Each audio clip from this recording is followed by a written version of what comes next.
بسم اللہ الرحمن الرحیم۔ شروع اللہ کے نام سے جو بڑا مہربان نہایت رحم کرنے والا۔ Welcome to golden words. ہم یہ سمجھنے لگے کہ صبر کرنے والے بزدل ہوتے ہیں، حالانکہ صبر بزدلی نہیں، صبر دلیر لوگ کرتے ہیں۔ صبر دلیری، حکمت، تدبر، فقاہت، عقل مندی کی علامت۔ ہم کہتے ہیں صبر شاید بزدلی ہے، میں چپ کر گیا تو سامنے والا کہے گا اس کے پاس ہی کچھ نہیں۔ حالانکہ قرآن مجید یہ کہتا ہے کہ وَاسْتَعِینُوا بِالصَّبْرِ وَالصَّلَاةِ، اے ایمان والو صبر اور نماز سے مدد مانگو، وَإِنَّهَا لَكَبِیرَةٌ، ہیں دونوں کام میں مشکل، یہ سخت کام ہے، اِلَّا عَلَى الْخَاشِعِينَ، مگر اللہ سے جو ڈرتے ہیں ان کے لیے مشکل نہیں ہے۔ تو قرآن مجید نے تو کہا یہ کبیرہ ہیں، سخت ہیں، بڑے کام ہیں۔ حوصلہ کرنا بڑا کام ہے، چھوٹا کام ہے یہ دلیر لوگوں کا کام ہے۔ حوصلہ کرنا، جس آدمی میں حوصلہ پیدا ہو جائے نا، ساری دنیا اسی کی ہے، اس کا سب سے گزارا ہو جاتا ہے۔ وہ میرے کارواں ہے، جس میں حوصلہ پیدا ہو گیا وہ لیڈر ہے، وہ سربراہ ہے، اس لیے کہ اس کا سب سے ٹائم گزرے گا۔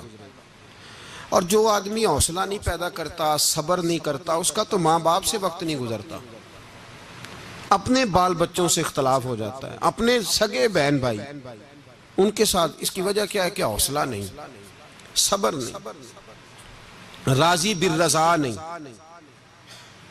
جو آدمی سمجھ لینا اللہ میرا رب ہے اور میرے حق میں جو کرے گا بہتر ہی کرے گا، وہ آزاد ہو گیا، وہ آزاد۔ جیم جان دا کچھ وسا نہیں ہوں، جان یار نو دے تے شاد ہو جا، اس سے دل دے ہیں فساد سارے، دل دلبر نو دے تے آزاد ہو جا، تے جو رکھے آباد تے رو وس دا، تے جدوں کرے برباد برباد ہو جا۔ وزن نہیں بنتا شعر کا، لیکن میں کئی دفعہ کہا کرتا ہوں جے وہ رکھے آباد تے رو واسدہ، جدوں کرے برباد تے چپ کر کے برباد ہو جا۔ اس میں لقمہ نہ دے، بحث نہ کر، یہ بھی نہ کہہ دیکھو جی میں نے کتنی، نہ چپ کر کے برباد ہو جا، بس ختم۔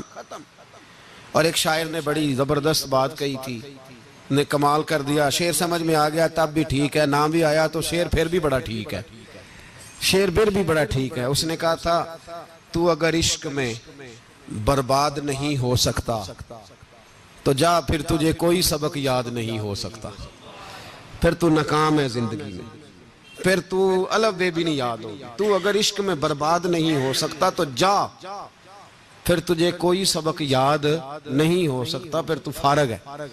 تو عزیزو یاد رکھو، صبر، حوصلہ، دانائی یہ آپ کو بڑا کرے گی۔ میرے رسول پاک صلی اللہ تعالیٰ علیہ وسلم کو اللہ نے سمندروں سے بڑا حوصلہ عطا فرمایا تھا، سمندروں سے بڑا، سمندروں سے بڑا مشکل ہوتا ہے بیٹی کے قاتل سے صلح کرنا، بڑا مشکل ہوتا ہے، بڑا مشکل ہوتا ہے کانٹے بچھانے والوں کے رستوں میں پھول بچھانا۔ اور بھائی یہ بڑا ہی مشکل ہے، بڑا جنہوں نے پتھر برسائے ہوں، مکے سے نکالا ہو، ان کے گلے میں پھولوں کے ہار ڈالنا۔ پر سلام اس پر کہ جس نے دشمنوں کو بھی قبائیں دیں، سلام اس پر کہ جس نے گالیاں سن کر دعائیں دیں۔ تو حضور نے حلم کا مظاہرہ کیا، تدبر، صبر ایک تدبیر ہے، یہ آپ کو سیاںہ کر دے، جو اللہ نے آپ کو دیا اس پہ راضی رہے، صبر کرے، اور اپنے ارد گرد لوگوں کو دیکھ کے پریشان نہ ہو۔ نبی پاک علیہ السلام نے اپنی امت کو صبر سکھایا، اور ساتھ یہ بھی حکم فرمایا کہ مصیبتیں اور مشکلیں بڑے لوگوں پہ آتی ہیں، چھوٹوں پہ مشکلات، جو دل کے چھوٹے ہوں، ذہن کے چھوٹے ہوں، ان پر اللہ مشکل نہیں ڈالتا۔ ایک صحابی نے کہا یا رسول اللہ صلی اللہ علیہ وسلم سب سے زیادہ مشکلات کن پہ آتی ہیں؟ تو حضور نے فرمایا نبیوں پہ۔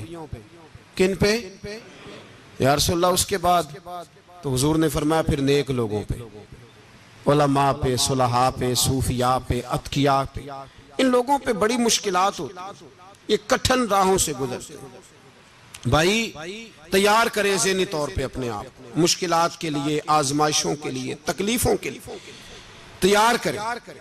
جب آپ تیار رہیں گے پھر آنے والی مشکل آسانی سے گزر جائے گی، اور جب کہیں گے پتہ نہیں کیا ہوگا حوصلہ چھوڑ جائیں گے پھر معاملہ خراب ہوگا. دلیر رہیں. نبی پاک صلی اللہ علیہ وسلم کے مدینے آنے سے پہلے ایک شخص تھا، عبداللہ بن ابی سلول اس کا نام تھا. تو مدینے والے لوگ اس کو اپنا پیشوا مانتے تھے، اوس بھی خزرج بھی.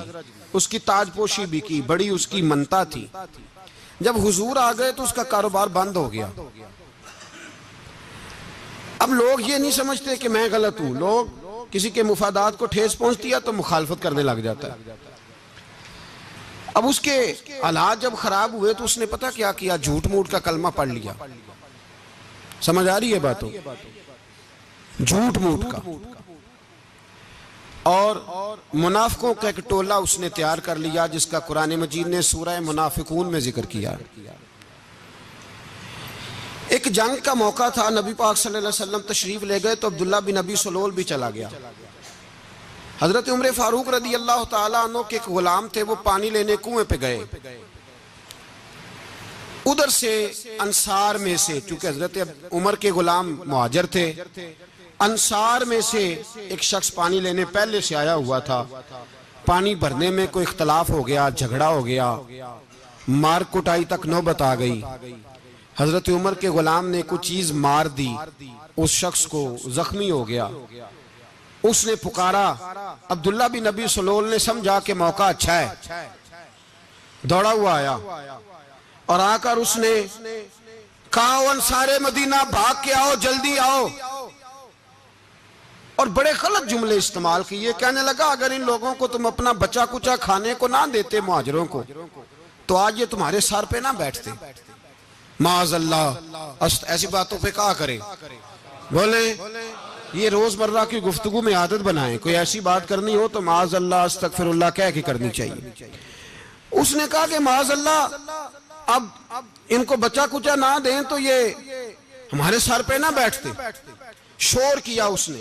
ہمارے ہاں بھی سیانے بندے پنچایت کے لوگ وہ کہتے ہیں تو اس برادری کے بچے سے ہی مار کھا ہے، پتہ ہی نہیں چلا، جا اسے مار کے آ، سر پھاڑا، یہ کار پھوڑ دے اس کا سر اور دیکھ میں دیکھ لوں گا بعد میں جو ہوگا. یہ عقل مند لوگوں کے مشورے نہیں، یہ جاہل لوگوں کے مشورے. ناراض نہ ہونا، پر یہ نبی پاک صلی اللہ علیہ وسلم نے فرمایا ہے، حضور کا فرمان ہے. یہ کن لوگوں کا کام ہے؟ بول کے بتائیں، بول کے. پڑھے لکھے سیانے بندے اس طرح کے مشورے یہ بالکل نہیں دیتے، جاہلوں کا کام. پکارا، مہاجر سارے اکٹھے ہو گئے، انصار سارے آ گئے. اور جب انصار آئے تو مہاجرین کو بھی پکارا، مہاجر بھی آ گئے. اب وہ گتھم گتھا ہونے لگے تو کسی نے جا کے محبوب پاک کے کان میں کہا یا رسول اللہ وہاں تو مہاجر انصار لڑنے لگے. وہ پرانی لڑائیاں پھر سے جاگ گئی ہیں. نبی پاک تشریف لائے، حضور نے وہاں لفظ بیان کیے، فرمایا یہ تم نے کیا جاہلوں جیسا کام شروع کیا ہوا ہے. یہ کون سا کام ہے؟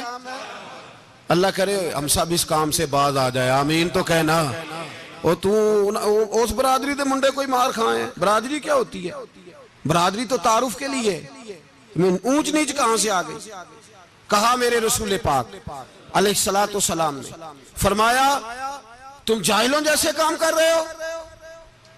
صلح کرائی، بات رفع دفع کرائی، لوگ چلے گئے، معاملہ ٹھنڈا ہو گیا. لیکن عبداللہ بن سلول نے کہا کہ میں یہ موقع خالی نہیں جانے دوں گا. پھر گیا وہ اور جا کے انصار مدینہ سے کہنے لگا ایک دفعہ جا لینے دو مدینے، تم نے میری بات نہیں نہ سنی تو جو وہاں بڑے سردار بیٹھے ہیں ان سے بات کروں گا، اور معاذ اللہ ثم معاذ اللہ ہم ان بے عزت لوگوں کو مدینے سے نکال دیں گے، وہاں صرف عزت والے رہیں گے. یہ غلط جملے اس نے ادا کیے جس کو قرآن پاک نے سورہ منافقون میں بیان فرمایا ہے. اس نے یہ بات کی. ایک صحابی تھے حضرت زید رضی اللہ تعالیٰ عنہ، وہ سن رہے تھے. آ کے عرض کی یا رسول اللہ صلی اللہ علیہ وسلم عبداللہ بن ابی سلول تو اس طرح کہہ رہا ہے کہ مدینے جا کے عزت والے دوسروں کو نکال دیں گے، اور تم اگر اپنا بچہ انہیں نہ دیتے تو معاذ اللہ آج یہ ایسا نہ کرتے. حضرت عمر نے بھی سن لیا، حضرت عمر نے بات سن لی.